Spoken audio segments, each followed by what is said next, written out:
Hello, this is Impromptu. Hi, I'm JoJo of JoJo is Out.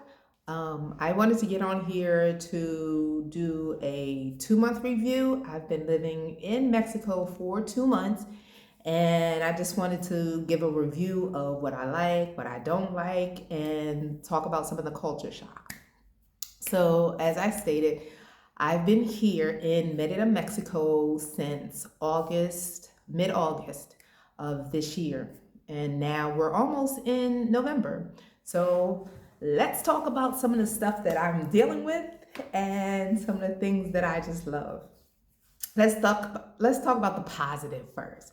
So, one thing that I love is that I kind of love my freedom, and I know that doesn't make sense, especially since I moved from the United States, is the land of the free, home of the brave. But I got my freedom back, and what that means is I'm not constrained to the hustle and bustle. I have retired. Because of the cost of living here, it's given me the opportunity to live off my retirement and my pension. So I am not subject to the grind every day of going to work, which is a beautiful thing. Starting today, or not starting today, but since I've been here, I've been living that soft life and I love it. Some of the other happy things about living here and positive things about living here is if you can find it, your rental property can be very inexpensive. I have had the pleasure of living in this little casita, for a low amount, and it's a brand new home, and it's very little. It's a tiny space, but I really like it. It's only me, my cat, and my dog, so I don't need too much. I have a nice big backyard. Everything is gated off when it comes to my house. And for the most part, most of the houses, there's at least I want to say, what's that wall? I want to say it's at least a 6 foot concrete wall surrounding each house. And then usually what people do is they put a gate on it. So as far as the security is concerned, I feel very secure. And I like living here. The other positive thing about living here is that I like the people. The people they're just so sweet, and very kind, and they have the greatest patience. I'm trying to learn Spanish, and for the most part, everyone has just been very gracious and allowing me to make my errors and try to continue on in talking Spanish. So I love the people here. What else? It's kind of like a culture shock. It's a bad thing and it's a good thing at the same time. But I have to do almost everything on WhatsApp, which is a good thing, but it's a bad thing at the same time. Like if you wanted to order water, you can do it on WhatsApp. The icy man just came and dropped off my little treat. That was through WhatsApp. I bought some furniture and the communication was done through WhatsApp. What else? Oh, I'm getting cabinets installed soon, and that's through WhatsApp. So it's a lot of things communicated through WhatsApp. How it's a good thing is, as I stated earlier, my Spanish is terrible. So though I'm trying to build up my confidence, it's terrible. So me communicating with someone one-on-one in a physical conversation it's just not going to go well. I don't have that confidence yet. But if I want to communicate through WhatsApp, I can go through Translate and get that information. It's not a problem. So Google Translate, go through Google Translate and get the information or pass over the information between the person that I'm contacted and myself. But like, for example, I'm getting Wi-Fi done, and all of that was done through WhatsApp. I'm getting the internet done. All of that was done through WhatsApp. It's a good thing, but it's a bad thing because I'm not used to providing certain information over WhatsApp. But that's how they do it here. Okay, so let's talk up. And so is that because I didn't make a list, but let's see. Let's see anything is going. Um, uh, it's. I'm not gonna say it's quiet. It's Mexico. The bad thing is not that it's the people. I think if you've seen it, there's a video of wild dogs. The wild dogs is kind of like a bad thing, and that kind of took me out. I wasn't expecting that. Like the dogs being attracted to a female dog that's male dog, okay, they try to sniff and everything. But some of the dogs here are very aggressive. Now, I have to say, it's not all wild dogs. Some of the aggression is coming from owned dogs that are owned by someone.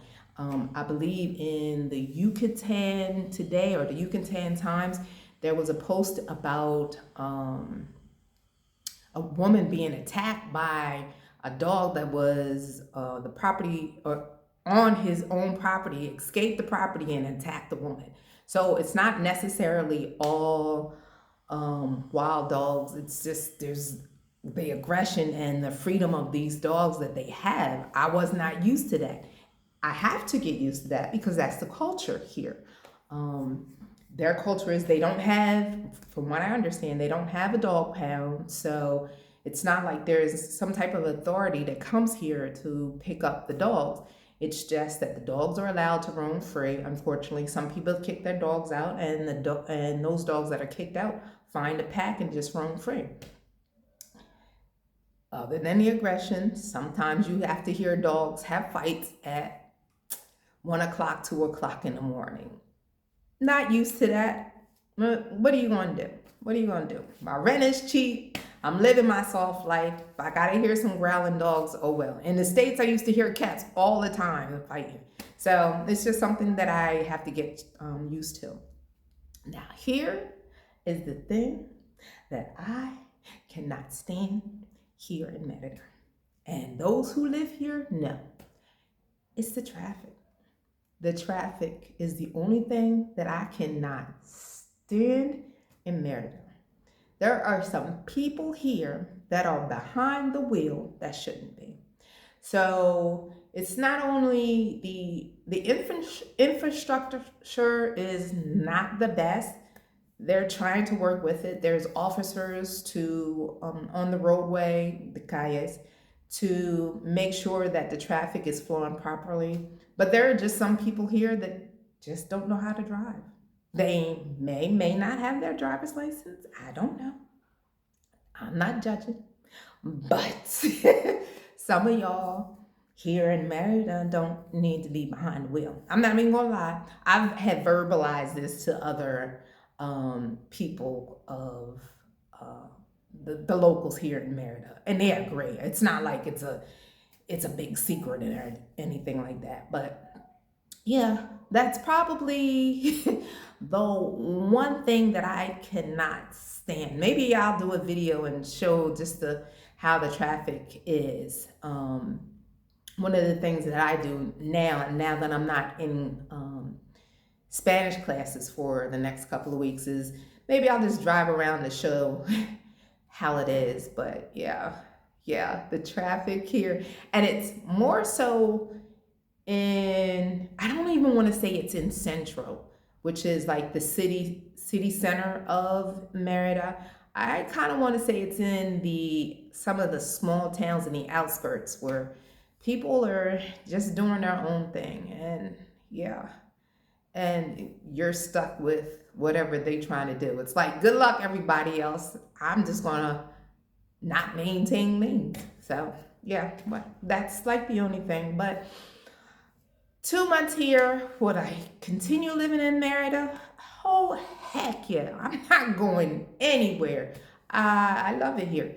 And if you have the opportunity, if you're a person of retiring age and you're looking to retire, I'm going to suggest to come here to find out if this is possibly one of the places that you want to stay. Is it a happening town like Mexico City? No, it is not. I'm just letting you know. No, it is not. You may want to go to Mexico City for that. It's a little slower. But if you look for it, you can find things to do, especially at some of the parks, some of the malls that are here. You can find things to get into. And then I think it's called Yucatan Today. There's a magazine that goes out each month, and it tells you different things that you can do around Merida and the surrounding cities and towns, like taking trips to Chichen Itza. It's all in the Yucatan Today. But I just wanted to touch base and talk about whether or not I would continue living here and give a 2 month update. And I just love it. And I am not going anywhere. I am expecting better and greater things to come as I stay here. JoJo is out. I will talk to you guys later.